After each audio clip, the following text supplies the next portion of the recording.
Happy Sunday, everybody. I'm glad you could join me today. This is either going to be way more exciting than we usually do, or maybe a little less exciting than we usually do. But one way or the other, we're going to do it. So let's get right to it. Now, first of all, I want to talk to you about how to make tea. But I'm not talking about just your normal cup of black Tetley tea from the grocery store. That is what it is, and whoa, that went blurry for a second. Okay, so let's talk about other types of tea and what we need to do to actually make that tea healthy, and a couple of things that might surprise you. So, first of all, I want to talk to you about what my lives are going to look like for the next little while. Now, as soon as I am able, I will be back in the kitchen. I don't know when that'll be, a week, 2 weeks, 3 weeks. Pardon me. But I have been thinking a lot about tea and fasting and how they go together and the benefits of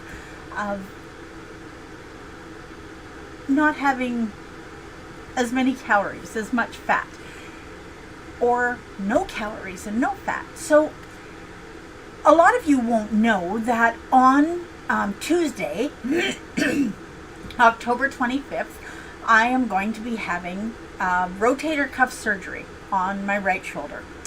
And so rotator cuff surgery is a surgery that it takes some time to heal from, and quite a long time. So for the first 6 weeks after that surgery, you're in a sling, and it doesn't sound like it's going to be a whole lot of fun, but it is necessary. I'm not looking forward to the surgery, but I am looking forward to having it done and being recovered, and you can't be recovered unless you go through the process. So what am I doing to get ready for it? Well, one of the things that I'm doing to get ready for it. Now, if you've ever had any kind of surgery, you know they will tell you from midnight the night before or 8 p.m. the night before, whatever time they give you, you can't have anything, any calories at all. You can drink water or tea, but then after midnight you can't have anything. No water, nothing. Now, this surgery is happening on Tuesday morning, on the 25th, and it's the 23rd. So, looking at the clock, I'm about 48 hours away from that surgery.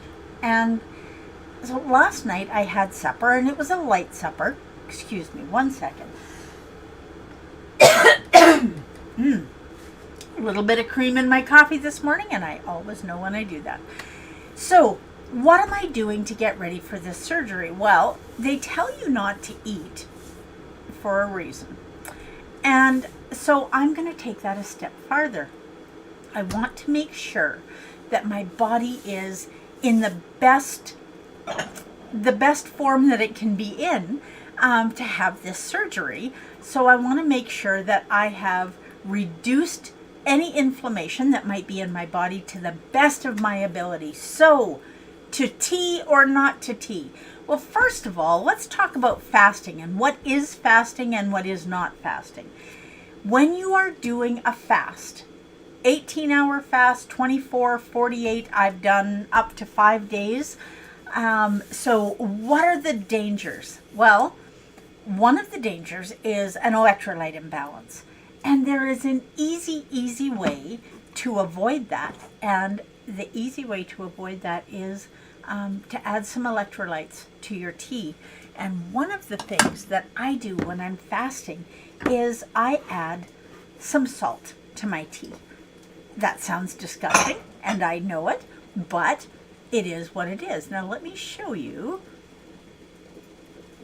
Okay, so this is the salt that I use, and this is absolutely beautiful. I don't know if you can see all the beautiful flecks in there. Let's see if we can get it to focus on this salt.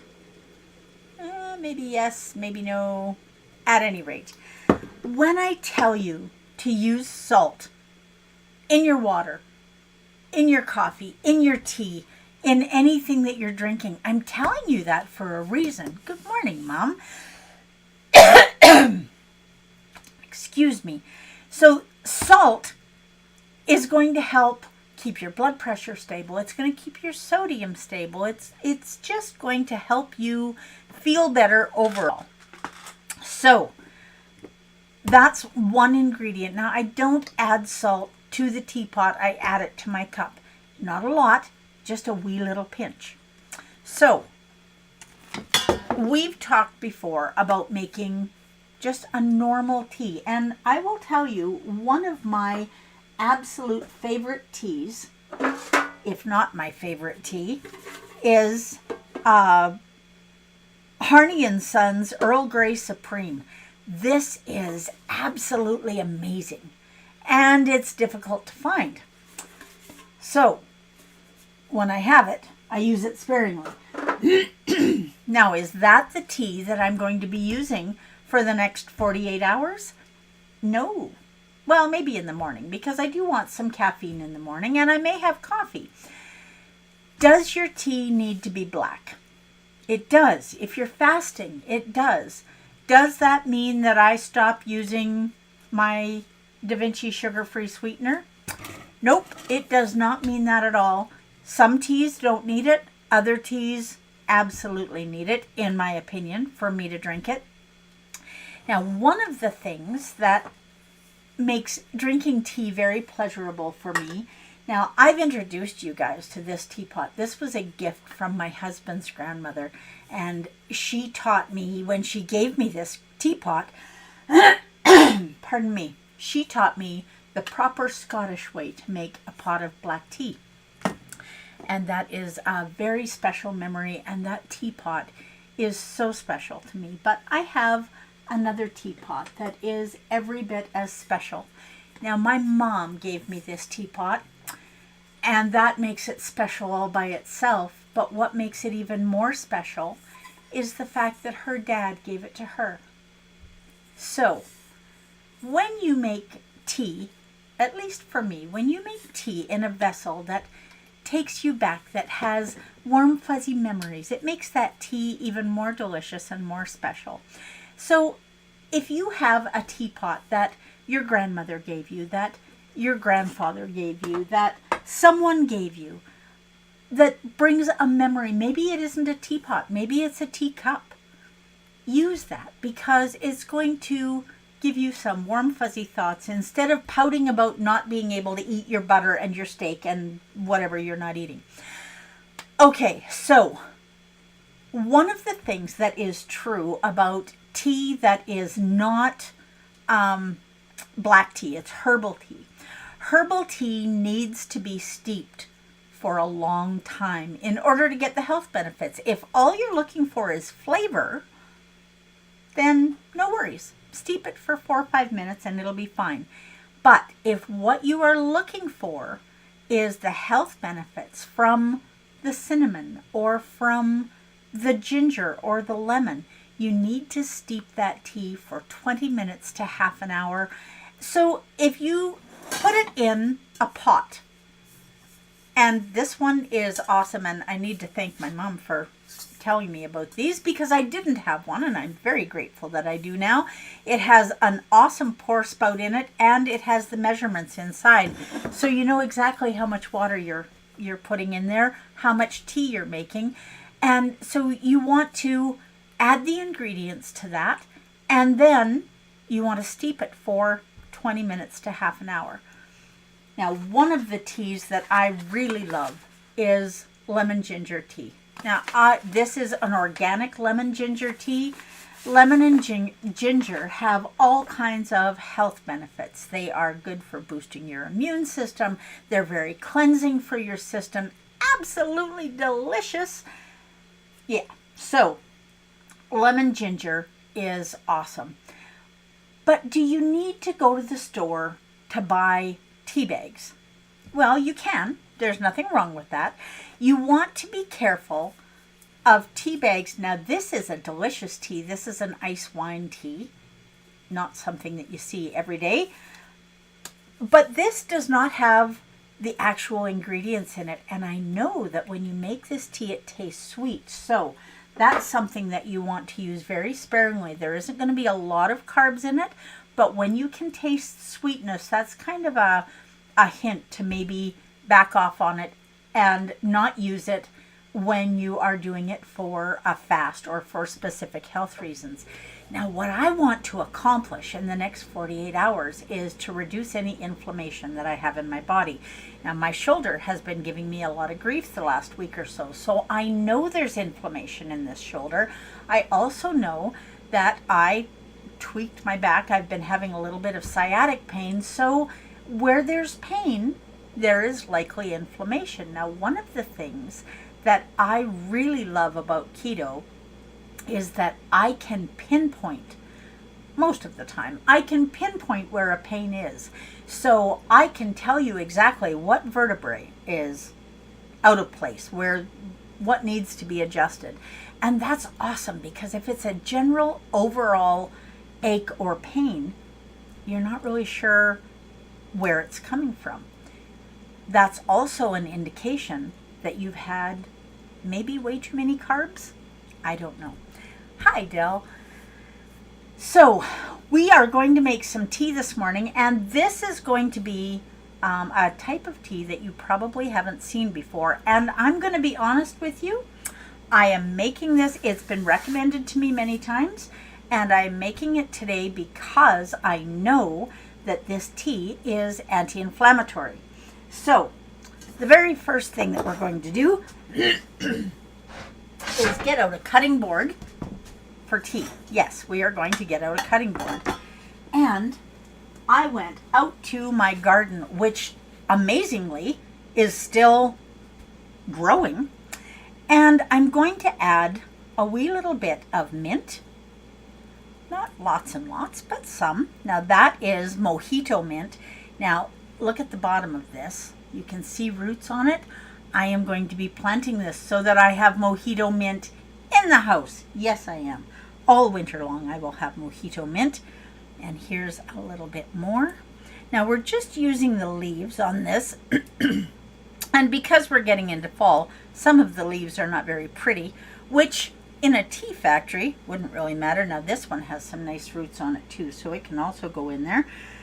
And this is, this is a lemon mint. So we have some mojito mint, we have some lemon mint. Now this one, I am just going to strip all of the leaves off. I've got another piece of this in a container that I'm going to be planting so that I have my little mini mint garden in the house. And here is a little bit more mojito mint. Can you tell that I really like mojito mint? Okay, now the next ingredient is rosemary. Rosemary has tremendous health benefits. Now, I can promise you that if I were to make this tea for my husband, he wouldn't appreciate it at all. Rosemary is one of those things that you either love it or you hate it. There doesn't seem to be an in-between. I personally love it. And I am going to try yet again to bring my rosemary plants in the house and overwinter them. So we'll see how that goes. I've been doing some research, so hopefully it goes well. Okay, so we are just going to pull these rosemary needles off of here. And my rosemary has grown so beautifully, and we have had such an amazing fall in Canada. I was out yesterday, October 22nd, and I picked the last of our tomatoes that were growing outside, which just blew my mind when my husband phoned and asked me to go out and check the tomatoes to see if there was any left. I hadn't been paying attention to them because I'm not eating tomatoes, so nightshade vegetables are not my friends. Now there's some little bits of rosemary bark, I guess, that I'm just pulling out of here. Okay, now we have a little bit of rosemary and we have a little bit of mint, and we are going to use our knife to just roughly chop this. It doesn't need to be in lots and lots of little itty bitty pieces, although it's important to remember that the more pieces you have, the faster you're going to be pulling the goodness out of it. Now, if you don't have fresh rosemary and fresh mint, you can buy it from TSL Organics. So you might want to get hold of me about that. But you can also go and buy fresh in the grocery store, and you're not going to be buying fresh from TSL Organics. It's going to be dried. So if you are making a pot of, I'm just paying attention here so that I don't cut my fingers off. I'm already having one surgery. I don't need to have another one because I cut myself. Okay.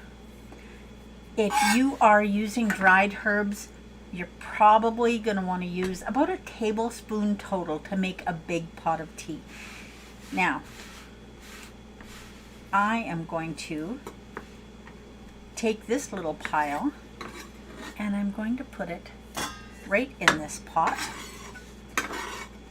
and I'm going to steep it on low on the burner for about half hour ish. So first thing you need when you're going to do that is boiling water, which I just happen to have ready for us. Now, if you don't want to use boiling water for this, and you don't need to put quite as much in, because you don't need to build a whole pot, you can steep this and make it very, very strong, and then add a little bit of boiling water to it when you go to drink it, so that it is as strong as you want it. Now, I have to show you another teapot that I have. I love this little teapot. This is one that I found somewhere, and I just thought this was the cutest thing ever. A little koi fish. So this is an awesome one for making green tea. But as adorable as this is, if you're going to go out and buy a teapot, make sure that it's one that, make sure that it's one that you can clean easily. Now this one, you want to make sure that you're putting maybe a tea bag in it, because getting loose tea out is going to be a little more difficult. Okay, so this is going on the stove.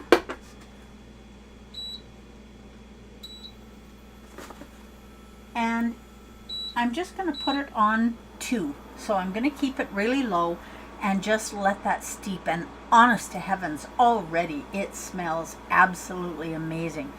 Now, you're making ginger lemon tea. That's awesome for just doing a general overall cleanse. And this is something that I just put 2 tea bags in here, and I'm going to add some water to this, and I'm going to let this steep as well. And this is going to give me enough tea to drink all day. So I have tea that is going to help reduce inflammation. And by not eating, 2 things are happening. When you fast, you are giving your body a break. So the most labor-intensive thing that your body has to do is digest food. It takes an incredible amount of energy. So if you can give your body a break, you're drinking something that's going to help reduce inflammation, and you're also giving your body a break from the hard work that it's doing. It's going to be in healing mode without having to worry about digesting anything. Now, whether you are doing keto or not, if you're planning on having surgery, try and do a fast for at least 24 hours. And if you can do 48 or 72, that's even better. Now, what is fasting? What can you have when you're fasting? And this is a question that people ask all the time. And I thought I'm going to Google it, and I'm going to see what the internet has to say about fasting. And the thing that came up that just made me shake my head is the 5 and 2 diet. What is the 5 and 2 diet, I asked. And so I went to the website to look. So the 5 and 2 fasting diet is where you eat a normal diet 5 days a week, which would have me almost immobilized because there's way too many carbs. And then on 2 days a week, you eat very, very low calorie, 500 or 600 calories a day. And their recommendations were things like bananas, and blueberries, which I don't have an issue with, and kiwi, which are kind of in the same category as bananas. And if you want a few blueberries or raspberries or strawberries when you are doing keto, by all means do that. I've swapped water here. But when you are fasting, it is clear fluids. So I say clear fluids, and I go back to there's 0 calories in here, so it's not going to break the fast. It is sweet. Now this is hazelnut. Depends on what kind of tea you're having. This is boiling, so we're just going to turn it down to 1 and let it simmer. It depends on what kind of tea you're having, what flavor you want in there. I am fortunate enough that I have many, many flavors, so I'm not going to have a problem finding one. For my rosemary and peppermint tea, now rosemary and peppermint is full of antioxidants. It is anti-inflammatory, exactly what I'm going for. Will I be drinking Tetley tea or Earl Grey tea in the mornings? But you have to remember that black tea, Ceylon tea, any kind of black tea has got more caffeine in it than coffee does. Yeah, that's true. Who knew? And I can remember hearing lots of people say, "Oh, I don't drink coffee in the afternoon. It'll keep me up at night. I'm going to have tea." All right. Well, if it isn't a herbal tea, you might be staying up tonight anyway. So where do you store your tea? You don't need to keep it in the cupboard, or you don't need to keep it in the freezer, although I know some people do. I'm not really clear on why. But if you've got a really cool container to keep it in, that's where I keep mine. And so having lots of different flavors of tea, and when you buy them, you can buy them individually packaged. And so we've got English breakfast tea and acai berry, and what do we got? Chamomile, perfect for right before bed. Some peppermint tea, licorice spice. Do you have a little bit of a cough, a little bit of a phlegmy throat, or a cold happening? Anise tea. That is what you want. That's going to make things so much better for you. Christmas tea. That is such a wonderful spicy tea. It has cinnamon that's good for your blood pressure, and well, depending on what kind of cinnamon. It probably is not TSL Organics Ceylon cinnamon. Experiment with your teas and make sure, I wish you could smell this tea, and I'm going to show you what it's looking like. It is getting, oh, there's my lemon ginger. It is getting all green and beautiful. I don't know if you can see that, but oh my goodness, it smells absolutely amazing. So I am going to be enjoying all kinds of tea with all kinds of flavors for today and tomorrow. I will also be enjoying black coffee. I will also be enjoying, if I need it, a little bit of bone broth.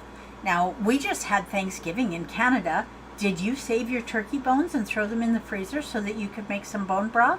I hope you did. So I did. Whether it's turkey broth or beef broth or chicken broth, whatever kind it is, you're not making a soup with a whole bunch of meat and vegetables in it. Roast the bones in the oven. We'll do some bone broth a little bit later on. That's probably something that I'll be able to do when I have my wing in a sling. So we'll keep that for a little bit later. But when you are doing a fast, no solid food. So it is not about being low calorie. It's about being no calorie. Now, occasionally there might be 1 or 2 calories in a cup of tea. And I will tell you that on occasion, when I have just been this close to going and grabbing something out of the fridge, I'll have some Jell-O. Sugar-free Jell-O that maybe has 5 or 10 calories in it. If that's all you're getting in a day, I think you're probably still okay. It isn't going to break your fast. Okay, you know what? I am going to go and steep my tea some more. There we go. and I'm going to enjoy an amazing cup of lemon ginger tea while I'm letting the rosemary tea steep. So if you have fresh herbs, use them. If you don't, use dried herbs. One way or the other, whether you go and buy tea in tea bags, or you buy loose tea, or you buy herbs to make your tea, enjoy your tea and give your body a break. Do a 24 or 48 hour fast. Do you want to do the fast with me? You can if you like. And I will be checking in with you, probably not for the rest of this week, because I'm thinking that I might be sleeping a lot. So I want you to do your very best to live your best version of this shining life. Reach out to someone that you haven't talked to for a while. You just never know how many more chances you're going to have. So go and live your keto lifestyle. Be a good example for people, and have a cup of tea. You won't be sorry you did.